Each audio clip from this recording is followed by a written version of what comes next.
A lot of people through the ages who are become high performers, when you're empathic and you truly see the greatness in what people can become, it's hard to watch them play small. But I also realized a couple years ago, if Michael Jordan was going to be the best, he wasn't going to be like nagging players to become better. He was like, look, motherfucker, you either rise or you're off the fucking team. That's what it is. And so I really started to step into a place of leadership a couple of years ago and realizing I can't pull anybody with me. I can't make anybody do this. So for me, the greatest lighthouse that I can shine, like the greatest light that I can shine, is my victories, my success, my wins, and just showing people like this is what I built because I didn't come from money. I grew up in a single parent home. There's no silver spoon near my mouth. There's no rich grandpa that I called to bail me out when I was struggling. You know what I mean? I built every single thing that you see, right? And I've got a team and I've got people and I've got a beautiful wife and amazing friends that are part of this experience. But make no mistake, I fucking built this.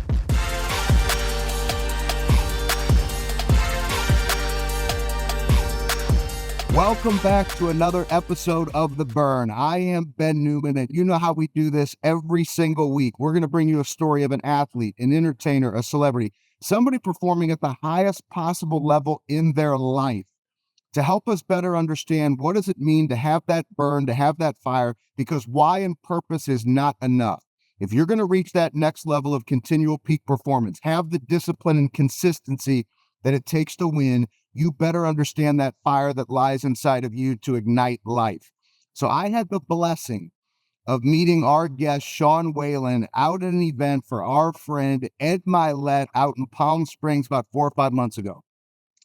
I am not going to hold back. I have been wanting to meet Sean for a long time. So I walk up, I'm like, Sean, great to have the opportunity to meet you. We only had like a few minutes together. I wanted more. So I reached out to him. We start this connection. And then what did I have to do? I had to read his book. So I read the book, How to Make Shit Happen. And I was like, it's like, he's coming on the burn. But here's what's crazy.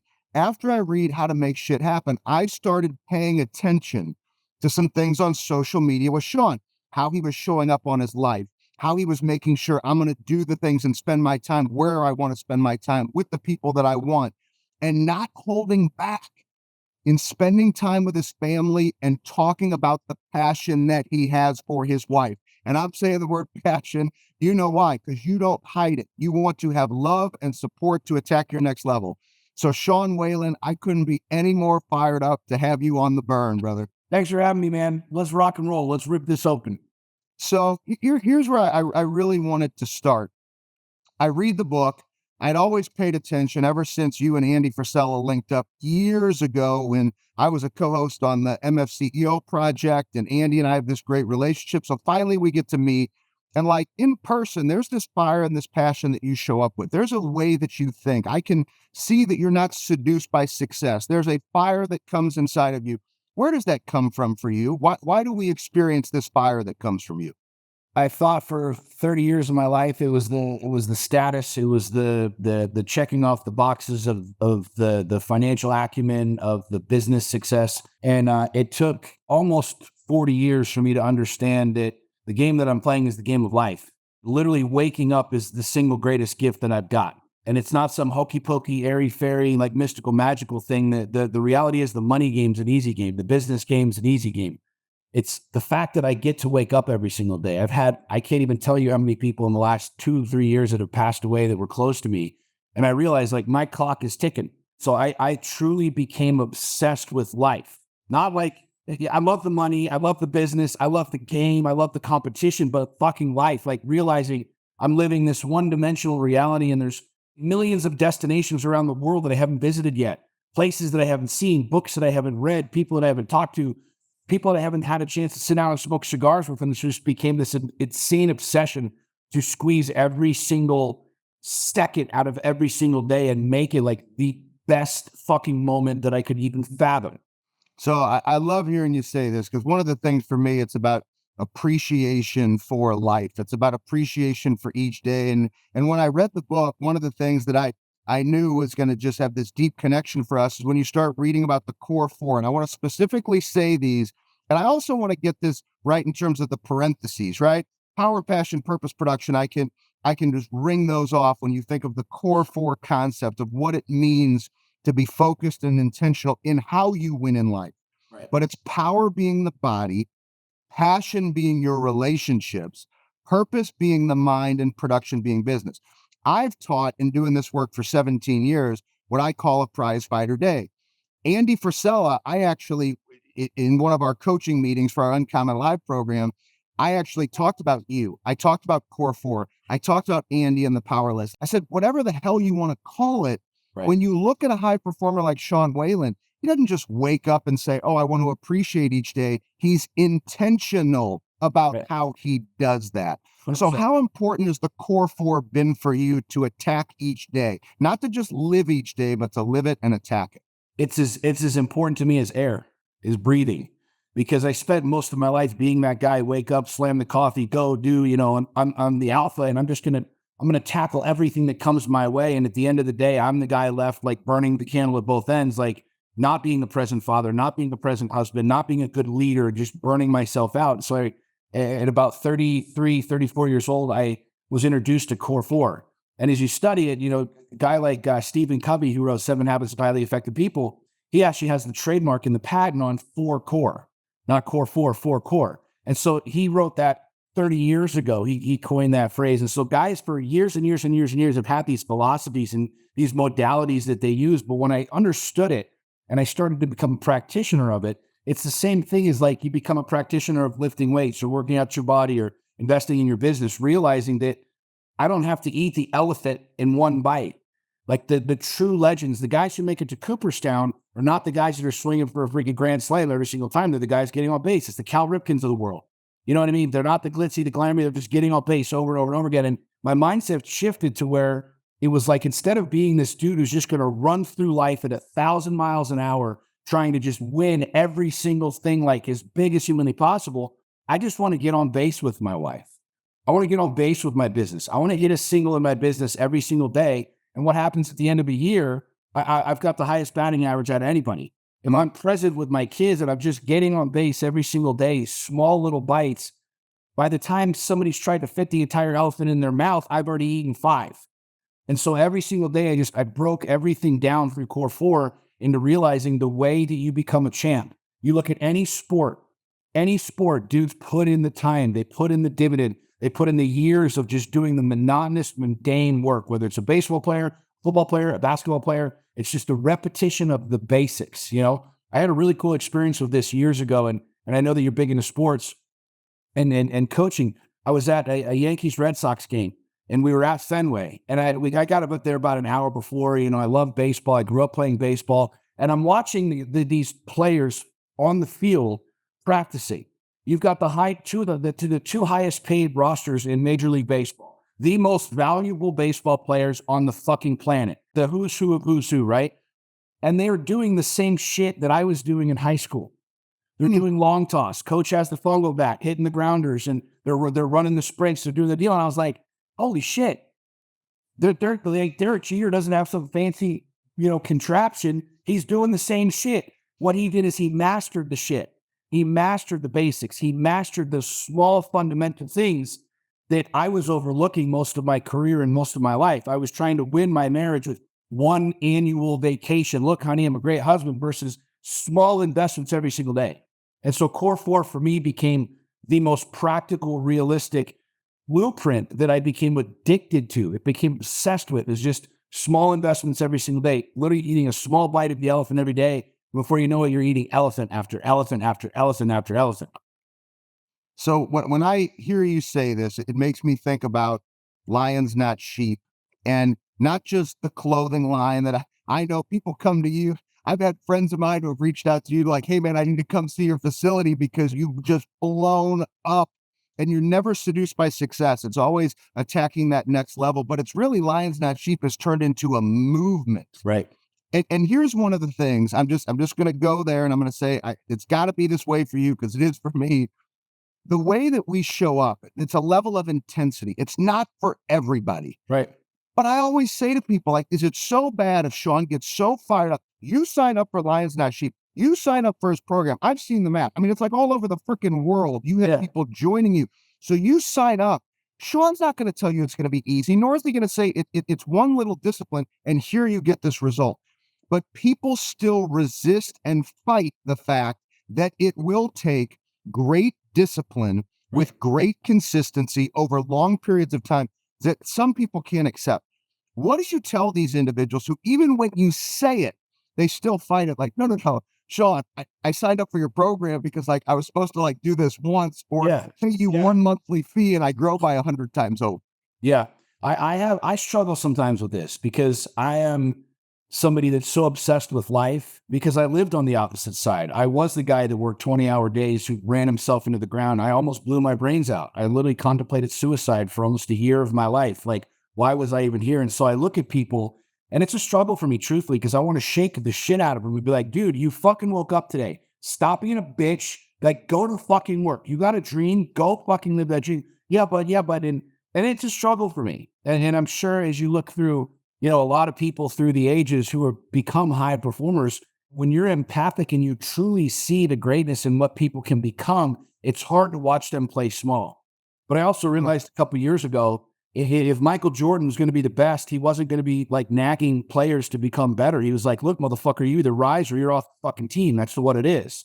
And so I really started to step into a place of leadership a couple of years ago and realizing I can't pull anybody with me. I can't make anybody do this. So for me, the greatest lighthouse that I can shine, like the greatest light that I can shine is my victories, my success, my wins, and just showing people like this is what I built because I didn't come from money. I grew up in a single parent home. There's no silver spoon near my mouth. There's no rich grandpa that I called to bail me out when I was struggling. You know what I mean? I built every single thing that you see, right? And I've got a team and I've got people and I've got a beautiful wife and amazing friends that are part of this experience. But make no mistake, I fucking built this. And so for me, knowing like what's possible, it's a struggle at times because I truly like, I want to grab people, like just smack them in the face and be like, dude, wake the fuck up. Like you're not being a good fucking man. Like you're not being a good provider, a good father. Your kids are watching you be a fucking complaining, whining little fucking turd. Like get your shit together. And it's a struggle, but at the same time, I realize that you just said this, not everybody's meant for it. Not everybody's meant to be an entrepreneur. I mean, not everybody's meant to become a multimillionaire. Not everybody's meant for the stage. Not everybody's meant to do these things. But I do believe that everybody's meant for more. Whatever that more looks like to you, I want to help you get there. I want to show you what's possible. I want to show you what you can do from the darkness, what you can do from a broken home, what you can do being raised in a single parent, and what you can do in this culture, in this environment right now that's telling you to sit down, quiet down, just be a silent freaking observer. There is a radical opportunity for everybody to achieve more. One thing you just said that I love, and I want to lock in on this right now. Last year, so I went to Michigan State University and I've been able to do all the, work in coaching and sports and business, just like you have. And all of a sudden I get this invitation to go back to Michigan State University. That's where I went to school, right? So Coach Tucker wants me to spend time with football, Coach Izzo with basketball. And I'm with Coach Tucker for an entire day. And we sat in his office for hours talking about the standard. And so many people say the standard, but they don't even know what the hell it means for them. And we just broke it down and we attacked it. Your core four, that's the standard. So I go to the hotel. I walk into his office the next day and he goes, I couldn't sleep last night. He said, I couldn't stop thinking about the opposite of the standard. He said, you know what the opposite of the standard is? I said, what's that, coach? He said, unacceptable. And what I just heard you say is at some point in time, you got to say there are little eyes in your home that are watching you. And I can't do it for you. But at some point in time, you got to wake up and say, that is unacceptable for me to show up this way. Nobody's going to do the work for you. Nobody's coming to save you. And you can't put success on a credit card. So at some point in time, you got to say, this is unacceptable. Yeah. And so what I'd love for you to hit on is hearing me say that, right? What does that make you think about? I believe in polarity. I believe that to truly appreciate the light, you have to be in the dark. And one of my favorite quotes is, when the pain of the current reality becomes greater than the fear of change, that's when a man will change. Because at the end of the day, like there's no one out there that's 550 pounds that looks in the mirrors like, you sexy son of a bitch. You know what I'm saying? But there comes a point in time when that pain has to be so great for a man that it triggers something inside of him where he will become obsessed about the opposite. So when you live in the dark for so long and you see no light, when you truly become disgusted with where you are, there has to be something that switches in the mind of a man to be able to go there. And so for me, it's unacceptable for me to not be pursuing my dreams. It's unacceptable for me to not be putting in like every single ounce to every conversation that I ever have, right? And that's just the way I operate. It's the way I live because I was in the darkness, because I lived a different way for so long. And I think what's interesting about our culture and our society right now is it's the same reason that the Hall of Fame, it doesn't have every player in it. There are certain people that choose that life. They choose to become great. They choose to become obsessed. It's not for everyone. The reality is it's an equal playing field of opportunity. And that's what I love about the game of life is that every man listening to this right now, every woman listening to this right now, we all have the same opportunity. We all have a smartphone. We all have treadmills. We all have push-ups that we can do. We all have bumps and bruises and surgeries that we've had and ailments that we've got. We all have an equal playing field of choice. But what you choose is what separates the greatness and the unacceptable from the obsessed. Because at the end of the day, man, like it truly is a choice. And this is what I love more than anything about my life right now is being able to have a megaphone of sorts through social media, a couple million followers, platforms and podcasts as I get to live this life and it pricks people like the light, you know, I mean, you remember when you were a kid and it was like time for school and you're laying in bed and it's the wintertime and you're all cozy and mom would come in and at least my mom, she'd flip on the lights and pull the covers off and I'm like, no, shut the lights off. It hurts my eyes. Like, I want to go back to bed, right? That's the light. And I had a friend a number of years ago, he's like, dude, you're like a light switch. Like you just flip this light on and it hurts people's eyes because it's like you expose people to where they really are. Like, look, if you're a fat sack of shit, what do you want me to say about that? How do you want me to baby that to you and coddle you and no, you're a lazy sack of shit. You can't even play ball with your kids. If you're not embarrassed by that, like you should be. And so there's this aspect for me that I become obsessed with more. I've become obsessed with greatness. I've become obsessed with the next level. Like, give me a bigger elephant to eat. Give me a bigger freaking knife and a bigger freaking fork because I want that. And I think truly a lot of people won't go there because it takes radical vulnerability. It takes radical exposure. You have to go into levels inside of you. But what I tell people is this, like, if you remember when we were kids, pretty much every kid had the same fear or the same nightmare of like waking up and you were naked in front of the class, right? We all have that nightmare like, oh, sure, I'm naked in front of the class. But my philosophy is this. I do things that I am afraid of all the time. And that's what causes me to be able to have the strength and the fortitude that I do. And so if I'm nervous about something, scared to do something, I purposely go do it. So my whole philosophy with Lions Not Sheep is, look, if you're afraid of being naked in front of the class, what would it look like if you purposely got naked and went and stood in front of the class? What would that look like? Because you only have to do it one time. And then all of a sudden, you know what it feels like, you know what it looks like. And now you're gangster in it. Now you're a professional in it. So now you can walk up in front of the class naked all the time and be like, yo, here I am. Let's go. It's the same thing with public speaking. It's the same thing with becoming vulnerable with your lover and having these radically vulnerable, hard, difficult conversations. You just got to fucking start and do it. And once you do it, you become literally addicted to it. Like I've become addicted to doing things that scare me and that are hard because I know on the other side, the lesson is just simply through that journey. It's simply through getting naked in front of the class. And now I've got the fucking golden pot at the end. So let me mention one thing that I think it's so simple that I hear in your words that you clearly understand that most people fight. When you do things the right way, or you do something that you know is going to make you feel good, you release dopamine, it gives you energy. You actually want to do more of that. Right. Yet so many people fight and then they're confused. Why do I feel bad? Because you're choosing to not do what you're supposed to do, which makes you feel good. Right. And then you see examples like you. And here's where I want to go to finish this up, because this is one thing I want to mention that I saw and I want to hear it from you.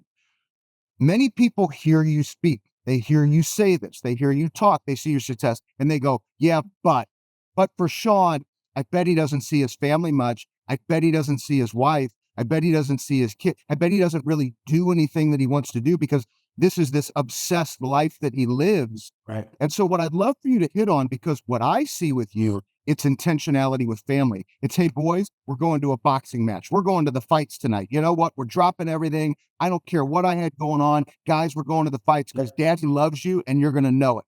And with your wife, I recently saw a post. You guys went on a trip. And I can't remember where the trip was, but what hit me was you came back from the trip and you say, it's going to change. There's going to be some change because I realized on this trip with my wife, who's my ultimate relationship, that for me to have this best life, I have to change some things. I got to give something up, right? And so you're so focused on family. It's the one piece where people want to throw a stone at you and be like, dude, I bet your family life sucks. I bet your marriage sucks. I bet you don't have a relationship with your kids. And it's the opposite because I want you to silence them because Sure. people hear that, oh, all he does is work. All he wants is the next level of success. I want you to hammer home why you're so intentional with your family and what has changed for you, because you already were, to say you're going to take it to the next Right. level in intentionality with your family. Well, first of all, go follow my social media. Go follow me on Instagram. If you have a question about who I am, what I am, how I am with my family, go follow me on social media. And anybody that meets me in person knows that I'm the same asshole in person as I am online. I'm the same dude. I'm the same across the board, right? I learned this lesson years ago because I literally burned the candle at both ends. And the philosophy that I had with my ex-wife was, look, we're going to work until we're 30 and then we're going to retire. So I got to sacrifice all this. And I realized that was the exact opposite of the life that I wanted. And so what you see me doing now, literally racing Baja with my sons who don't even have driver's license yet, like that is very intentional. That's not for the gram. That's not for show, because I chose years ago to understand that this isn't a one-dimensional game. Like the thing that I fear the most is getting to my deathbed, realizing God put ideas in here and fashion in here, and I squandered it today. Because as you and I study and as we read and we go back and we read the words of all of the Carnegies and the Rockefellers and all the gurus from before, they all say the same fucking thing at the end of their book. All of them, the titans of industry, they all say the same shit. If I could go back and do it all over again, I would have spent more time with my family and I would have spent more time doing the shit that I wanted to do. None of them. Steve Jobs, it's $7 billion. He was worth $7 billion when he died. He literally says, I can't buy the cure for my cancer. I literally don't have, I can't do that. If I could go back, I would have spent more time doing the shit that I want to do. And I consider myself a pretty fucking smart person. So as I evolved as a man over the years, I realized they're talking to me. They're talking to me. They're talking to you. They're talking to every motherfucker listening to this podcast. They're talking to you. You have right now what they wish they had, which is life. And so I made the declaration myself, like I do not separate work and home. There is no work, there is no home, it is my life. I am like a single track human being. So when I invest in my business, I'm 150% of my business. When it's day night, it doesn't matter who calls me. Jesus Christ could be at my front door knocking, and I'm like, you're going to have to wait because it's date night. This is how obsessed I am with this reality. When I'm with my kids, look, if the office caught on fire, I have smart enough people that will call 911. Let me know how it fucking goes. I'll get to you when I'm done with my kids. Because what the fuck am I going to do? Run over there with a hose and put the fire out? This is what I understood years ago. And so for me, when I'm with my family, it's as balls deep, ruthlessly committed as it is to my money and my business. When I'm meditating, it's as powerfully connected as it is when I'm smashing freaking weights at the gym. And this is what I understood years ago is like, there is no separation. And I did this game the wrong way. I had home life and I had work life. And I was one man over here and one man over here. And as I talked about in my book, I felt like I was juggling bowling balls. And juggling bowling balls fucking sucks. I've never really tried it because I'm not a great juggler. I can juggle baseballs and tennis balls, but I would imagine juggling bowling balls gets really freaking tired and really fast. And when I was at home, I felt like I needed to be at work. And when I was at work, I needed to be at home. And all of a sudden the light went on. And after like I blew my whole world up and I was like, why not just have everything be one? Why not have my family be involved in my business and my business be my family? Why not build a life where there is no separation, where I don't have to delineate who I am one day, who I am another day? I mean, I have sat in big meetings where I'm like doing big deals and my kids will FaceTime me and I'll have millions of dollars on the line. And I'm like, hold that thought. And I pick my phone up and I'm FaceTiming with my children because what if that was the last time they call? You understand what I'm saying? There is no separation for me. I am living my life, doing my deal. There is no one guy over here and one guy over here. It is an obsessed, passionate man about life, about business, about leadership, about being a father, about being a patriarch, about being a leader, about being a son of God. Like there is no delineation across the board for me. Guys, this is why I was so fired up. First off, when we finally had the opportunity to meet, finally for you to come on the show, I appreciate you, brother. I look forward to the opportunity to be able to spend more time. Because here's what I know. I know you don't do a lot of this. Like Yeah, you pick and choose where you spend your time. dude.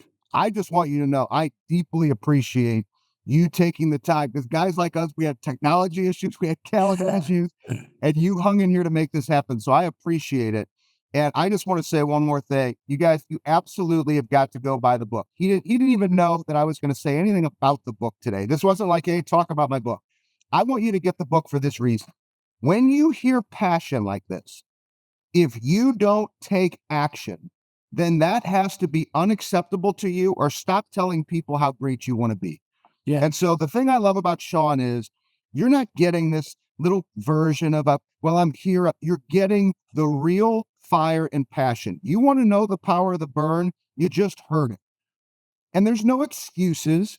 There's no, oh, it's either success or my family. It's all of it. right. I don't care if you use my prize fighter day, Andy's power list, or the core four. You need to get clear on what it is that you're going to do every day in order to win. And then you take the passion, go follow Sean, go look at his Instagram. You will be inspired because he shows up real in life. So I just want to say thank you because once again, I know you don't do this. I appreciate So it, man. thank you for taking the time. And I appreciate how you show up in life. You all know how to catch us for the burn. You better go follow this man. Otherwise, you got to look yourself in the mirror when he spoke to the vulnerability and you got to say, maybe I don't care enough. And I know that it's like, why is Sean being so intense? Why is Ben being so intense? Why is Ben's vein popping out of his neck again?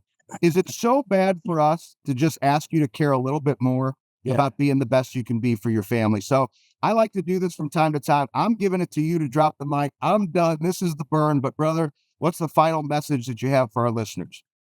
You woke up today, man. First of all, Ben, thanks for shining the light. You really do. Like guys like you don't need to be on social media doing your deal, but you do, and it's changing the world. So tip of the hat to you. But if you're listening to this, man, and your life sucks, you're down, you're wherever, I get it. Like I get it. I've been there, right? Break everything down to the simplest denominator. You woke up today. You got a shot today, right? And I don't care how bad it is. I don't care how shitty everybody in your life is. You won the fucking lottery because I guarantee you walk through a cemetery and there's a ton of motherfuckers that are dead in the ground that would give anything to trade places with you. They trade places with you no matter how shitty your life is, no matter how dark the hole is, no matter how much money you owe, no matter how much your wife fucking hates you, husband hates you, whatever. They would trade places with you in a second. So remember that shit. You woke up. You woke up. You have another fucking day. You have another shot to completely reverse engineer the entire game, to completely close the old book and start authoring the new one. It is completely 100% up to you. Follow Ben, do what he's talking about, read the book, whatever the fucking system is, just fucking start.